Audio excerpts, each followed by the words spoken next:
무덤은 죽음의 증거입니다. 그러나 예수님은 무덤이 없습니다. 부활하셨기 때문입니다.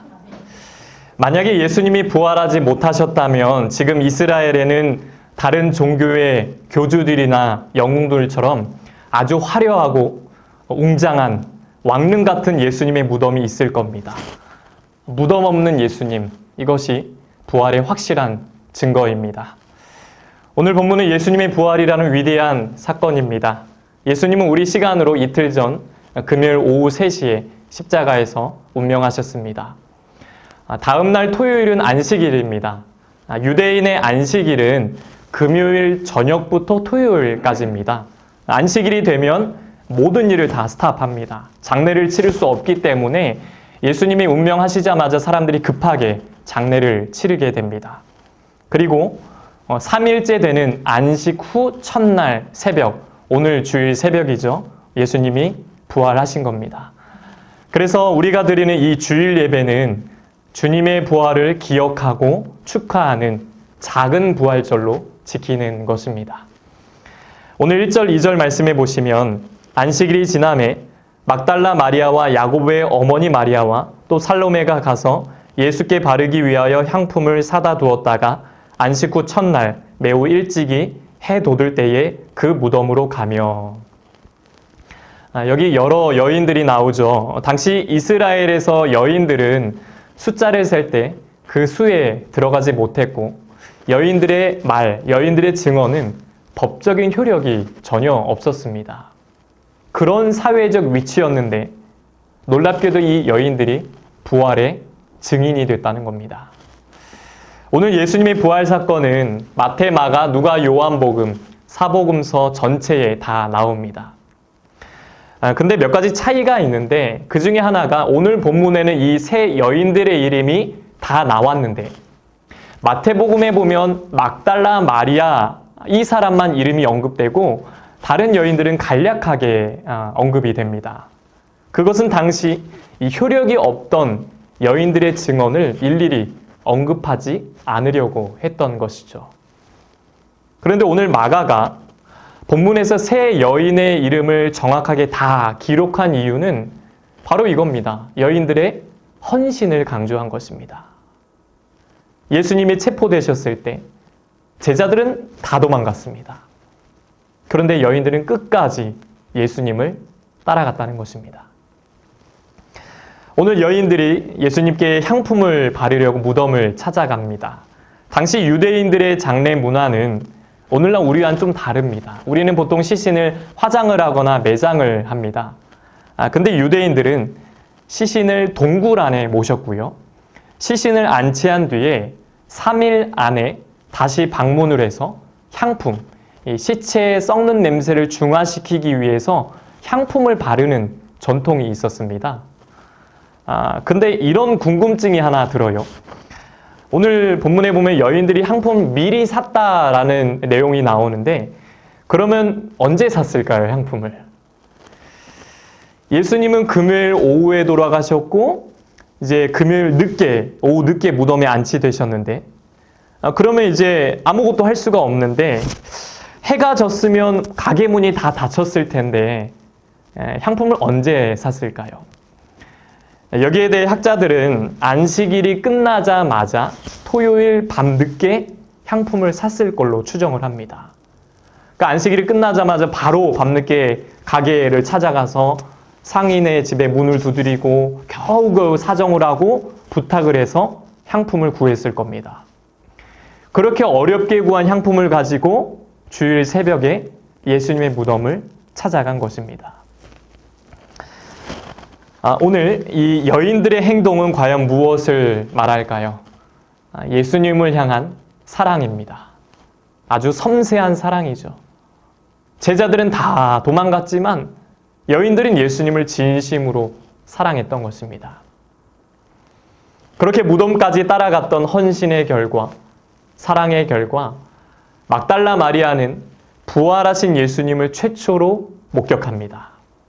나머지 여인들도 부활의 소식을 듣고 부활의 증인이 됩니다. 그것도 영광의 1호, 첫 증인이 됐다는 겁니다. 이후에 이들은 초대교회에 아주 귀한 초석이 된 것을 보게 됩니다.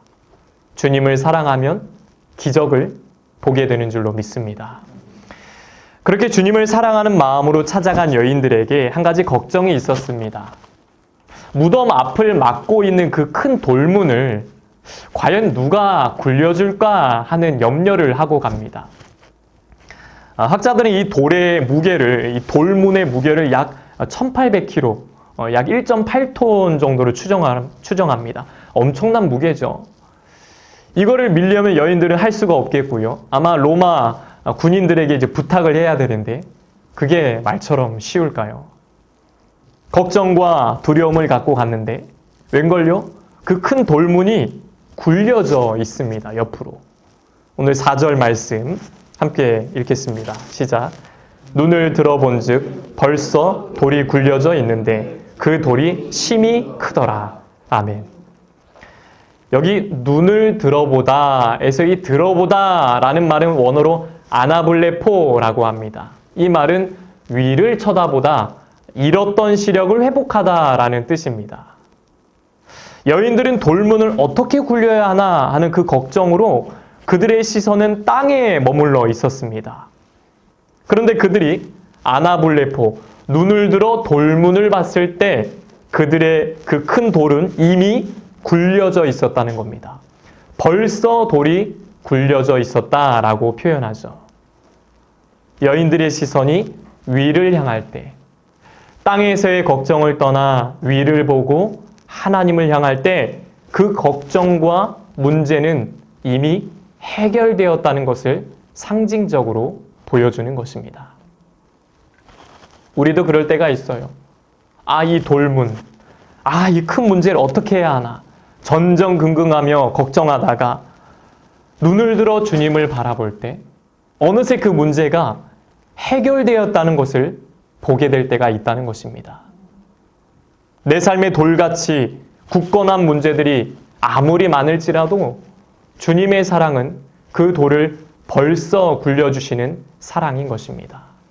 믿음의 눈을 들어 주를 바라보라.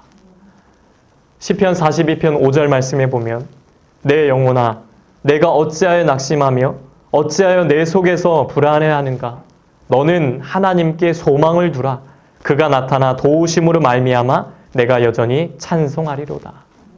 눈을 들어 주를 의지할 때 주님께서는 오늘 본문처럼 벌써 돌을 굴려주시고 앞서가셔서 도와주시는 분임을 믿게 되시기를 축복합니다.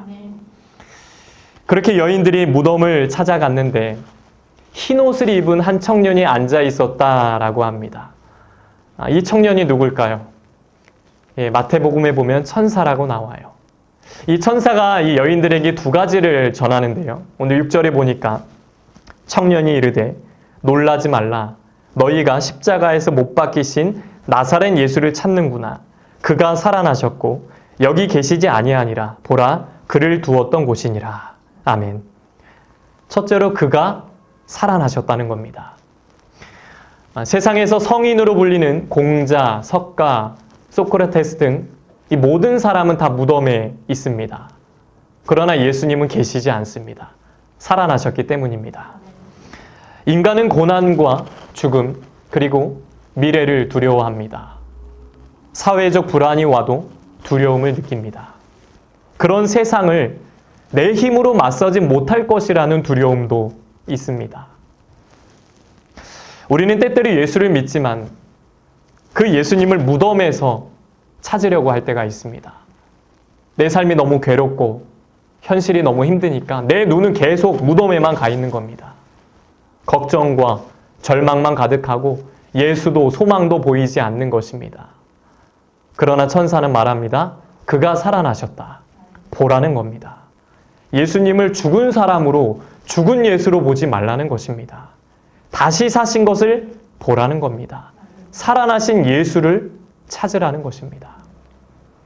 예수님은 사망 권세 이기시고 다시 살아나셨습니다. 벌써 돌을 굴려내시고 부활하신 분인 줄 믿습니다. 팀 켈러 목사님의 부활을 입다라는 책에 보면 이런 내용이 나옵니다. 예수님의 부활은 모든 두려움을 물리친다. 그분의 부활은 삶의 모든 상황이 순조로워질 것을 약속하지는 않지만 무슨 일이 닥치든 우리가 능히 감당할 만한 사람이 될 수 있다는 희망을 우리에게 준다. 아멘. 주님의 부활은 이제 내 인생 모든 게 다 잘 될 거야 라는 약속을 주진 않습니다.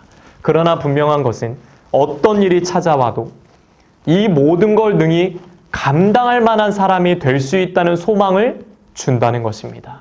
무엇이요? 주님의 부활이. 우리는 죽은 예수가 아니라 살아계신 예수를 믿는 자들이기 때문입니다. 그러니 찬양의 고백처럼 살아계신 주님이 나의 참된 소망이심을 믿어야 합니다. 사랑의 주님이 내 갈 길을 인도하심을 믿어야 합니다. 그럴 때 우리 모든 삶에 늘 충만한 기쁨이 임하게 될 줄로 믿습니다. 둘째로 천사는 말합니다. 갈릴리로 가라. 거기서 예수님을 뵙게 될 것이다 라고 말합니다. 7절에 보니까 가서 그의 제자들과 베드로에게 이르기를 예수께서 너희보다 먼저 갈릴리로 가시나니 전에 너희에게 말씀하신 대로 너희가 거기서 배우리라 하라 하는지라. 아멘. 예수님은 이 성전이 있는 예루살렘도 아니고 왜 생뚱맞게 갈릴리에서 제자들을 보자고 하셨을까요? 제자들의 회복을 위해서입니다. 예수님은 갈릴리에서 제자들을 처음 만나셨습니다. 근데 제자들은 이곳에 다시 가고 싶지 않았어요. 자기들이 예수님을 배신하고 도망갔기 때문입니다. 그런 곳에서 예수님이 다시 보자고 하셨습니다. 제자들의 믿음의 회복을 위해, 사명의 회복을 위해 다시 보자고 하신 겁니다. 우리가 신앙생활하면서 늘 붙들어야 할 것은 주님을 향한 첫사랑, 첫 마음, 첫 믿음입니다. 내가 처음 주를 만났을 때, 내가 처음 은혜 받았을 때의 그 마음, 초심으로 돌아가려는 믿음, 마음이 필요하다는 것입니다. 우리가 매주 예배드리는 이유가 여기에 있습니다. 내가 받은 사랑과 사명을 재확인하는 일이 예배이기 때문입니다. 히브리서 3장 14절에 보시면 우리가 시작할 때에 확신한 것을 끝까지 견고히 잡고 있으면 그리스도와 함께 참여한 자가 되리라. 아멘. 처음 예수 믿었을 때의 그 뜨거운 열정을 끝까지 붙잡을 때 주님의 영광에 참여하는 복을 누린다는 것입니다. 그렇게 여인들은 천사의 말을 듣고 너무 놀랐지만 이외의 제자들에게 부활의 소식을 전하게 됩니다. 부활을 전하는 첫 증인들이라는 영광을 얻게 됐다는 것입니다. 죽음은 그리스도인을 정복할 수 없습니다. 우리가 믿는 자들의 장례식장에 가면 인간적으로 참 아쉽고 슬프고 눈물이 납니다. 그러나 다시금 눈물을 닦고 소망을 가질 수 있는 것은 우리는 무덤을 보며 사는 인생이 아니기 때문입니다. 천국 환송 예배, 이분이 가신 영원한 하늘나라를 보는 인생이기 때문입니다. 천국에서 다시 만날 것이기 때문에 눈물을 닦고 찬송할 수 있는 것입니다. 내 주여 내 맘 붙드사 그곳에 있게 하소서. 그곳은 빛과 사랑이 언제나 넘치옵니다. 그곳은 빛과 사랑이 언제나 넘칩니다. 부활 생명을 믿으면 그리스도인은 죽어도 사는 것입니다. 부활 생명을 믿으면 걱정과 두려움의 삶이 기쁨과 소망의 삶으로 변화되는 것입니다. 영국의 찰스 스펄전 목사님은 성도들에게 늘 이렇게 말했습니다. 예수님의 빈 무덤에 자주 방문하십시오. 그리고 우리의 무덤도 비게 될 것을 믿으십시오. 아멘. 세상의 모든 학문은 무덤 앞에서 침묵합니다. 말하지 못해요. 그러나 기독교는 빈무덤을 선포하고 자랑합니다. 우리는 빈무덤을 경배하진 않습니다. 부활의 증거로 보여줄 뿐입니다. 우리는 빈무덤에서 절망하지 않습니다. 승리의 노래를 부를 뿐입니다. 우리는 빈무덤에서 죽은 자를 찾지 않습니다. 살아나신 예수를 바라볼 뿐입니다. 지금 우리의 시선은 어디에 있습니까? 빈무덤에 있어야 합니다. 예수님의 빈무덤을 볼 때 우리 마음에 새로운 힘과 능력이 찾아올 것입니다. 다시 사신 예수께서 우리와 동행하실 것입니다. 우리를 통해 당신의 놀라운 역사를 이루어 가실 것입니다. 여러분, 고단한 인생 속에서도 예수의 빈무덤을 바라보며 살아가시길 바랍니다. 빈무덤에 사랑이 있고 빈무덤에 승리가 있습니다. 이것이 빈무덤의 은혜요, 부활의 능력입니다. 부활하신 예수께서 우리의 참된 소망이신 줄로 믿습니다. 요한복음 11장 25절, 26절 말씀 우리 함께 읽겠습니다. 시작. 예수께서 이르시되 나는 부활이요 생명이니 나를 믿는 자는 죽어도 살겠고 무릇 살아서 나를 믿는 자는 영원히 죽지 아니하리니 이것을 내가 믿느냐. 아멘. 예수님은 부활이시고 부활하셨습니다. 우리는 이것을 믿는 사람들인 줄 믿습니다. 위대한 복음전도자 빌리그레암 목사님이 이런 말을 남겼습니다. 오늘 신문에서 빌리그레암이 죽었다는 소식이 들리거든 믿지 마십시오. 나는 죽은 것이 아닙니다. 영원한 나라로 옮겨간 것 뿐입니다. 아멘. 그리스도인은 현재 속에서 미래를 사는 사람들입니다. 일상에서 천국을 보며 사는 사람들입니다. 그 시작은 예수님의 빈무덤이었습니다. 빈무덤은 하나님이 우리에게 주신 최고의 사랑이요 성령님의 축복입니다. 부활절을 맞이해서 예수의 빈무덤의 능력을 품고 사망 권세 이기시고 부활하신 주님과 평생 동행하며 승리의 삶을 사는 저와 여러분 되시길 주님의 이름으로 간절히 축복합니다. 이 시간 함께 찬양하고 축도하심으로 예배를 마치겠습니다. 우리 주님 큰 영광 받으소서. 찬양합니다. 우리 살아나신 주님 영광 받아 주시옵소서. 감사의 찬양을 올려드립니다. 주님 큰 영광 받으소서. 홀로 찬양 받으소서. 모든 이름 위에 뛰어난 그 이름 온 땅과 하늘이 다 찬양해. 겸손하게 우리 무릎 꿇고 주 이름 앞에 영광 돌리세. 모두 절하세 독생자 예수. 주님께 찬양 드리리. 모든 영광과 존귀와 능력 받으소서.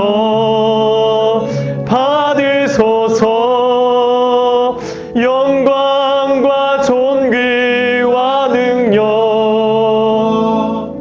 받으소서. 영광과 존귀와 모든 영광과 존귀와 능력 받으소서. 마지막으로 영광과 존귀와 능력 받으소서.